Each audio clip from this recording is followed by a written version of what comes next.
নমস্কার বন্ধুরা, কেমন আছো সবাই? আশা করছি সবাই খুব ভালো আছো। আরও একটি রেসিপি নিয়ে চলে এসেছি। আমার খাই খাই বাজারে সবাইকে স্বাগত। আজ আমি বানাবো সয়াবিনের মুইঠা।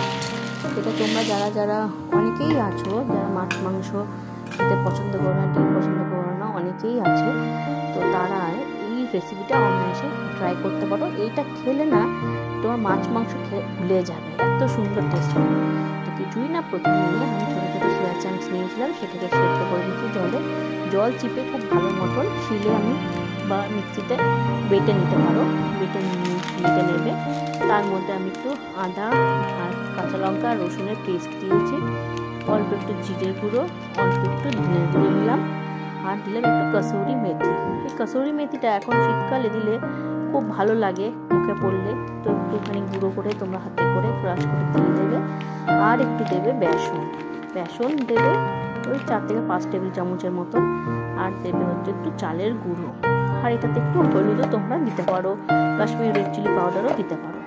আমি মুঠি আটার বা সোয়া চ্যাপের, এটাকে সোয়া চ্যাপও বলে, এটা কাঠির মধ্যে ঢুকিয়ে স্কিওয়ার্সের মধ্যে ঢুকিয়ে এটা এরকম শেপ দিতে পারো, বা হাত দিয়ে তোমরা লম্বা লম্বা করে এইভাবে শেপ দিতে পারো, লম্বা লম্বা আকারে। এইভাবে আমি কালারটা এরকমই রাখতে চাই, তার জন্য আমি এরকম টাইপের আর কোনো হলুদ বা কিছু কাশ্মীরি লঙ্কা গুঁড়ো দিই। তারপরে এখানে দেখো অলরেডি আমি একটা কড়াইতে জল ফুটতে দিয়েছিলাম, তার মধ্যে একটা করে সোয়া চাপ বা মুঠিয়ার আকার করে হাতের মুঠোর মধ্যে চেপে চেপে নিয়ে এইভাবে এক একটা করে আমি মুঠিয়াটাকে একটু বয়েল হতে দেবো। দেখো বয়েল হয়ে চলে এসছে, বেশ সুন্দরভাবে শক্ত হয়ে গেছে। তোমরা যদি দেখো যে একটু মুঠিয়াটা নরম হয়েছে, তোমরা একটু বেশি করে এর মধ্যে একটুখানি বেসন বা চালের গুঁড়ো দিলেই শক্ত হয়ে যাবে। তারপরে আমি এটাকে আবার কি করেছি, কর্নফ্লাওয়ারের মধ্যে সামান্য একটু কোট করে এটাকে ভেজেছি। তাহলে কি হবে, উপর থেকে খুব ক্রিস্পি টাইপের হবে আর খেতে খুব মুচমুচে, আর ভিতর থেকে পুরো সফট থাকবে। এইভাবে আমি একটা করে মিডিয়াম টু লো টু মিডিয়ামে রেখে দিয়ে আমি এক একটা করে এইভাবে মুঠিয়া বা সোয়া চাপগুলো আমি উল্টে পাল্টে করে এরকম করে শ্যালো ফ্রাই করে ভেজে নেব। আমি ডুবো তেলে করিনি, তোমরা চাইলে ডুবো তেলেও ফ্রাই করতে পারো, বা যাদের কাছে তোমাদের এয়ার ফ্রায়ার আছে বা মাইক্রোওভেন আছে সেগুলোর মধ্যেও তোমরা যদি কম তেলে খেতে, তো সেটাও তোমরা করতে পারো। এরপরে এক এক করে আমি এইভাবে উল্টে পাল্টে দেখো একটু হালকা ব্রাউনিশ কালার এসছে। এরকম ব্রাউনিশ কালারটা আসলে একটুখানি সময় ধরে ভাজতে হবে, নাহলে ভিতরটা একটু কাঁচা কাঁচা থেকে যাবে। তো সেই জন্য একটু এপিট ওপিট একদম ভালো মতো চারিদিক উল্টে পাল্টে নিয়ে আমি সেগুলো খুব ভালোভাবে ভেজে নিয়ে আমি তুলে নেব। তুলে এইগুলোকে প্রতিটা জিনিসগুলোকে আমি একটা একটা করে উল্টে পাল্টে দেখো কোনো দিকটা কাঁচা নেই, কি সুন্দর রং ধরেছে। এভাবে উঠিয়ে তুলে নিয়ে আমি একটা পাত্রে রেখে দেবো। এবার ওই তেলেই আমি আর কিছু ফোড়ন দিয়ে ওর মধ্যে আদা রসুন আর কাঁচা লঙ্কা যে পেস্টটা ছিল সেটা দিয়ে দেবো। দিয়ে একটু লো ফ্লেমে করবো যাতে পেঁয়াজটা রসুনটা যাতে পুড়ে না যায়। তারপরে এই যে পেস্টটা দেখো, এই পেস্টটা আমি দেখাতে ভুলে গেছি, এটার মধ্যে একটু টমেটো, একটু কাজু বাদাম দিয়েছি, বা তোমাদের ঘরে অনেকে চারমগজ থাকলেও দিতে পারো, একটু দিয়েছে আদা আর একটুখানি লঙ্কা দিয়ে সব দিয়ে পেস্ট করে, আর টমেটো দিয়ে সব দিয়ে পেস্ট করে আমি অনেকক্ষণ ধরে এটা নাড়াচাড়া করেছি।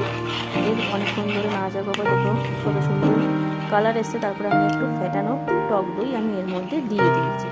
টক দইটা দিয়ে আবার একটু খুব ভালো মতন মেশাবো এটাকে, যতক্ষণ না সুন্দর গন্ধ ছাড়ে বা তেল ভেসে আসে ততক্ষণ আমি এর মধ্যে একটু নাড়তেই থাকবো। তার মধ্যে একটু হলুদও দিয়েছি আর একটু নুন দিয়ে দিলাম। নুন দিয়ে আবারও একটু বেশ ভালো করে একটু এটাকে মিশিয়ে নেবো।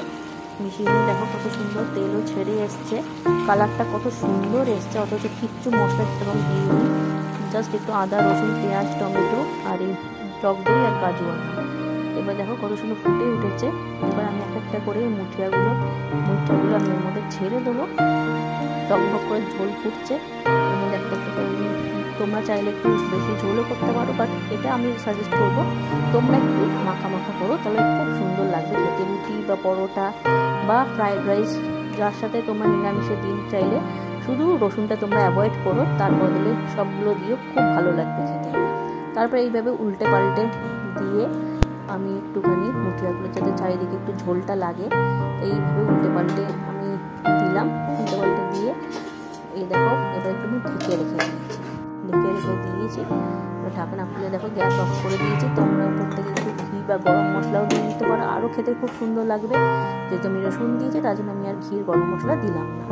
তো দেখো আমি এবারে একটা একটা করে কালারটা কত সুন্দর এসছে। কালারটা কাশ্মীরি রেড চিলি পাউডার দেওয়াতে বা লঙ্কার গুঁড়ো দেওয়াতেই, তোমরা চাইলে লঙ্কার গুঁড়োও দিও, কালারটা তো সুন্দর আসবে। কোনো আলাদা ফুড কালার নেই, কত সুন্দর লাগছে দেখো, জাস্ট জমে যাবে লুচি, পরোটা বা ফ্রাইড রাইস যে কোনো সাথে। কেমন হয়েছে জানো।